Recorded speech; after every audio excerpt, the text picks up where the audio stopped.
Good morning, শুভ সকাল। একটা নতুন ব্লগ নিয়ে নতুনভাবে হাজির হয়ে গেছি।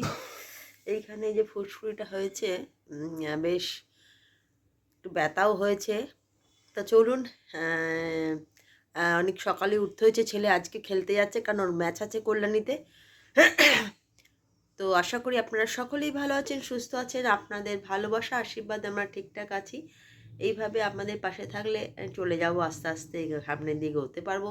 আগামী দিনেও আপনাদের ভালোবাসা আশীর্বাদ থাকলে শরীর ঠিকঠাক। এই যে ঠান্ডাটা পড়েছে, খুব বাজে ঠান্ডা। মানে এই ঠান্ডাতে প্রথমত ঠান্ডাটা লেগে যায়, বেশি প্রিকশন নিয়ে ফেলি তো কষ্ট হয়, কম নিলেও কষ্ট হয়। তো চলুন, কিছু করার নেই, এই নিয়ে এগোতে পাখা হবে। চালালে ঠান্ডা লাগে, পাখা চালালে হ্যাঁ, গরম লাগে, তবে না না আমি করার নেই। যেটা বলি, সকালবেলা আমি প্রতি বছর না আমার একটু গলা খুসখুস খুসখুস ব্যাপারটা থাকে। একদম মোটামুটি নভেম্বরে শুরু হয়, শেষ হয় আপ টু মার্চে গিয়ে খুব গলা খুসখুস কাশি হয়, এবং সেটা খুব লজ্জাজনক লোকের সামনে কন্টিনিউয়াস হতে থাকে। ওষুধ খেলেও কিন্তু আম, চলে, কিন্তু এইবারে কিন্তু আমি আগের বারে একটু প্রিকশন নিয়েছিলাম, মানে কি তুলসী পাতার মধু সকালবেলা একবার আর একবার বিকেলবেলার দিকে খাই।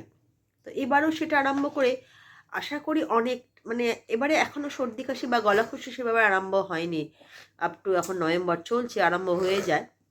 তো আর একজন চা কিন্তু শুরু, এই যে মর্নিং সবাইকে, বিস্কুট খাচ্ছি। আর এই যে চা নিয়ে চলে এসেছি। ছেলে চা গেছে টয়লেটে, ফ্রেশ হয়ে, তারপরে ও বেরোবে, খেলা আছে কল্যাণীতে।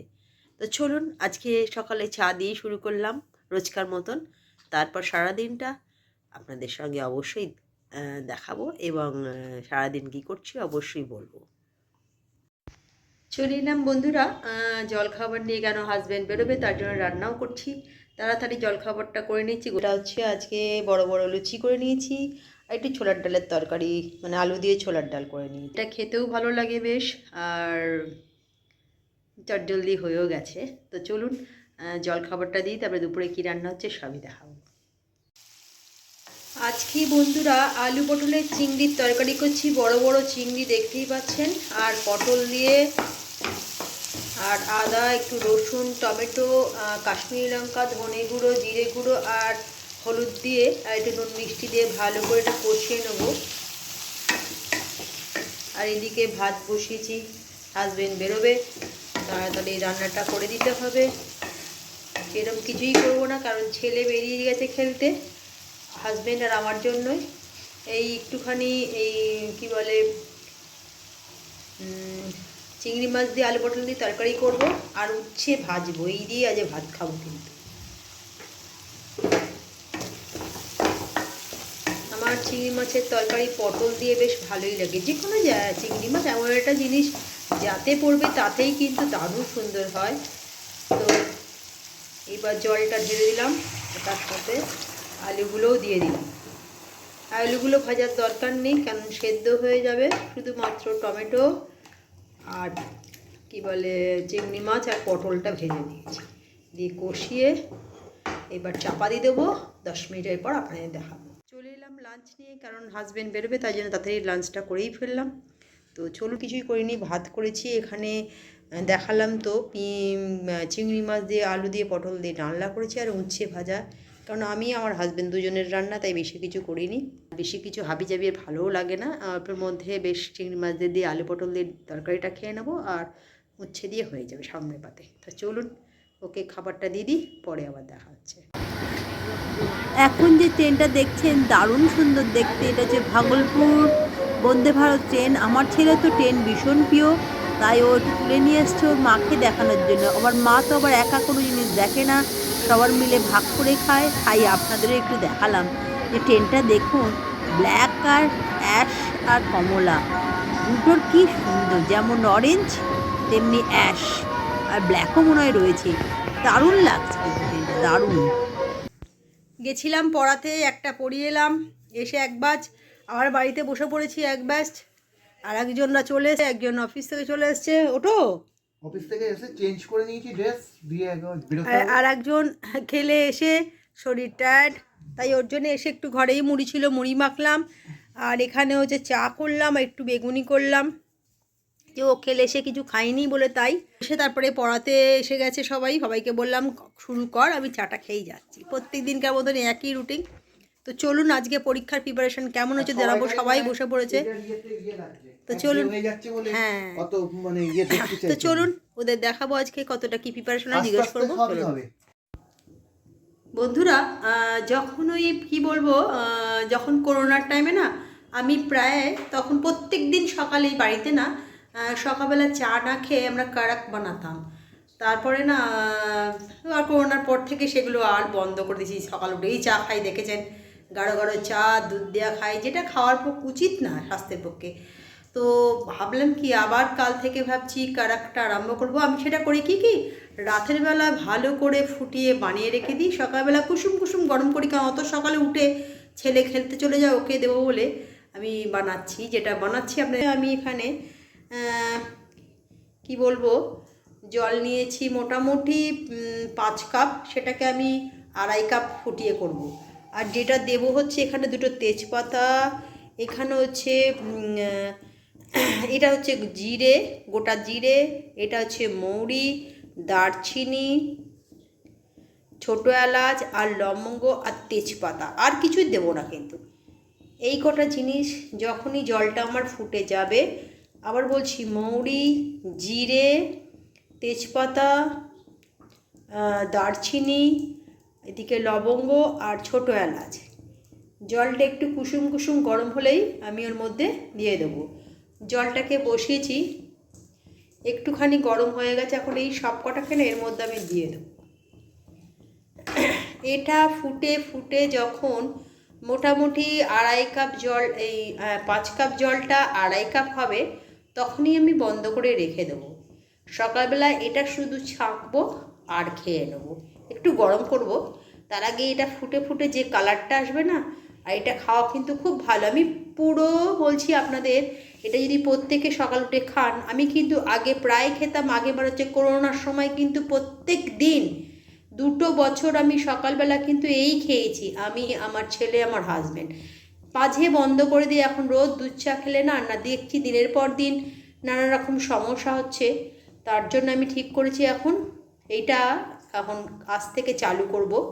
জানি না কতদিন পারবো, চেষ্টা করব। সকালে কারাক খাওয়াটা খুব ভালো, দিনে 2বারও খেতে পারেন, চা না খেয়ে এটা খেলে কিন্তু খুব ভালো।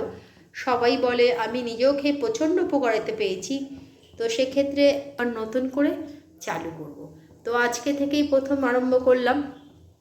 রাত্রিবেলা এটা অনেকে সকাল উঠে করেও খেতে পারেন, কিন্তু মোটামুটি যদি এটা আধ ঘন্টা ফোটান জলের মধ্যে, মানে মোটামুটি রাখতে হবে যে 5 কাপ জলটা 2.5 কাপ করতে হবে। যার জল দেবেন ডবল, তারটাকে হাফ করতে হবে। তো আমরা মোটামুটি 3 জন বাড়িতে 2.5 কাপ জল, 5 কাপ জলটাকে যদি 2.5 কাপ করে ফেলি, তাহলে আমাদের 3 জনকার 2.5 কাপে হয়ে যাবে। তো তার জন্যে যেটা করণীয় বললাম, আজ থেকেই প্রথম চালু করলাম, আপনারাও করবেন। কারাক কিন্তু খাওয়া খুব ভালো, খুব ভালো পেটের পক্ষে। যত বয়স বাড়বে এগুলো খেলে সত্যি ভালো। আমি আজ থেকে চালু করছি। কালকে সকালে আর আমাদের চা, জানি না ছেলে খাবে কি না কি, আমি তো অবশ্যই আজ থেকে কারাক খাওয়া শুরু করলাম। খুব ভালো এটা। আমি যতদূর খেয়ে 2 বছর প্রচুর ভালো করে খেয়েছি। করোনার সময় যথেষ্ট ভালো ছিলাম, মানে সুস্থ ছিলাম। যত দিন যাচ্ছে না, এই পায়ের একটু ব্যথা হচ্ছে, হাঁটতে গেলে প্রবলেম হচ্ছে, মানে ওপর নিচে বেশি করলে হাঁটুতে প্রবলেম হচ্ছে। এইগুলো যদি খাওয়া যায় না, পেটটা ঠিক থাকবে, গ্যাস অম্বল তো অবশ্যই হবে না। দেখুন কেমন হতে, এইভাবে ফুটে ফুটে ফুটে ফুটে 5 কাপ জলটা 2.5 কাপ হলেই কিন্তু আমি বন্ধ করে দেবো। 5 কাপ জলটা ফুটে 2.5 কাপ হলে, চলুন এখন ফুটুক, তারপর আমি আপনাদের দেখাচ্ছি। দেখতেই পাচ্ছেন কারাকটা বানানোর পরে কীরকম হয়েছে, একদম লিকার চায়ের মতন হয়েছে। শুধু অনেকে মধু দিয়ে খায়, কিন্তু আমি কিছু দিয়েই খাই না, শুধু খাই। কিন্তু অনেকে মধু দিয়ে খায়, এটা একদম গরম গরম কুসুম কুসুম খেলে বেশি ভালো লাগবে। তো আপনারা ট্রাই করতে পারেন, আমিও ট্রাই করছি কাল থেকে, এর আগেও খেয়েছি। তবে আমি বারবার বলতে পারি, গ্যাস অম্বলের ক্ষেত্রে কিন্তু ভীষণ ভালো, এটা আমি ফল পেয়েছি। তো আপনারাও একবার ট্রাই করে দেখুন, তো আশা করি ভালো ফলই পাবেন। চলে এলাম রাতের ডিনার নিয়ে। তবে যেটা না বললেই নয়, যে দেখালাম তো আপনাদের কীভাবে কারাকটা বানালাম, এবং কাল থেকে সেটা খাওয়া শুরু করে দেবো। খেতে তো আগে খেতে থাকতো না, করোনার সময় খুব ভালো করে খেয়েছি। হ্যাঁ, করোনার সময় তো খুব ভালো করেই খেয়েছি ওটা, কোনো কষ্ট আমাদের কোনো করোনার কোনো ইয়েই আসে গ্যাস অম্বলটা একদম হতো গ্যাস না। অম্বলটা চলে যায়। এইখানটায় বলো তাহলে সুবিধা হবে। হ্যাঁ বল। গ্যাস অম্বলটা চলে যায়, কোনো প্রবলেম হয় না, খিদে বাড়ে, সব কিছুই থাকে এবং শরীরের ইয়ে হয়, স্ট্রেংথ আসে। হ্যাঁ, সবচেয়ে বড় কথা করোনার সময় আমরা 2 বছর কিন্তু খেয়েছি এবং কোনো কিছু কষ্ট হয় না। হ্যাঁ, গ্যাস অম্বল যত দিন যাচ্ছে হাতে পায়ে ব্যথা, সর্দি কাশিটা প্রচণ্ড, সর্দি কাশিটা হচ্ছে বলে না, আমার মনে হয় এইটা আবার নতুন করে চালু করলাম, পুরো বন্ধ করে দিয়েছিলাম 2 বছরের এই ধারে কাছে যায়নি, কিন্তু এবার না করলেই নয়, তাই জন্য আবার শুরু করলাম যে যদি এটা খেয়ে একটুখানি গ্যাস অম্বল কমে বা একটু স্ট্রেংথ পাই শরীরে। প্রচুর খাটতে হয় সারাদিনে এর জন্যে, তাই না? সারাদিন তো প্রচুর মানে ইয়ে থাকে, কিছু তো করার নেই, এবং শনি রোববার ছুটির বার হলে কি হবে, সেই মানে গতানুগতিক সেই 365 দিনই কাজ। হ্যাঁ, তো চলুন যে ডিনারটা দেখি দিই যেটা বানিয়েছি। ছেলেটা সকালবেলা থেকে তো আজকে বাড়ি ছিল না, খেলা ছিল। হ্যাঁ, ওর জন্য অল্প করে চাউমিন বানিয়ে দিয়েছি, ওর জন্য চাউমিন বানিয়ে দিয়েছি আমি একটু অল্প করে। আর হচ্ছে ভাত, আর এখানে হচ্ছে আমাদের ওবেলা করেছিলাম পটল দিয়ে চিংড়ি দিয়ে তরকারিটা আছে, যেটা আমার হয়ে যাবে, আর রুটি করেছি তরকারিটা যাবে। আর এখানে যে চাউমিনটা করেছি শুধুমাত্র ওর জন্য, তোর আছে এক চাউমিন, এমনি ঘরে এক চাউমিন বানিয়ে দিলাম। সকাল থেকে আজকে ওর সকালে যদি ভাত একটু খায় তো খেতে পারি, সেটা ওর মধ্যে নির্ভর করছে, যদি ভাত খায় খাবে। আর যেটা বলার জন্য যে চলুন ব্লগটাকে আর বাড়াচ্ছে না, যদি ভালো লাগে লাইক কমেন্ট শেয়ার করবেন না, যারা যারা আমার ফেসবুকটা দেখছেন তারা অবশ্যই ফলো করবেন। আর যে এখানে হ্যাঁ ডেলি ব্লগ আমরা রোজই যেটা দেখাই সেটাই দেখান, কিন্তু এই যে আঞ্জনিটা আজকে একটুখানি গরম জল করেছি, সরি, কারণ নতুনত্ব কিছু তো দেখাতে পাচ্ছি না আমরা, চেষ্টা করবো। অফিস থাকে। তো চলুন, রোজকার লাভে আমি রান্না করি, পড়াশোনা করাই, এই হচ্ছে সাধারণ মধ্যবিত্ত ঘরে যেটা, তার মধ্যে থেকে টুকটাক যেখানে যাই। হ্যাঁ হ্যাঁ, তো চলুন কালকে একটা নতুন ব্লগ নিয়ে নতুনভাবে হাজির হয়ে যাব। তবে আবার বলছি কারাকটা সবাই খাবেন, খুব ভালো। আমি তো কাল থেকে শুরু করছি, যেদিন খেলা হবে সেদিনকে অবশ্যই ভালো করে ব্লগটা বানিয়ে নিয়ে আসবো। হ্যাঁ, তো চলুন আজকে এই পর্যন্ত, কালকে একটা নতুন ব্লগ নিয়ে নতুনভাবে হাজির হয়ে যাব।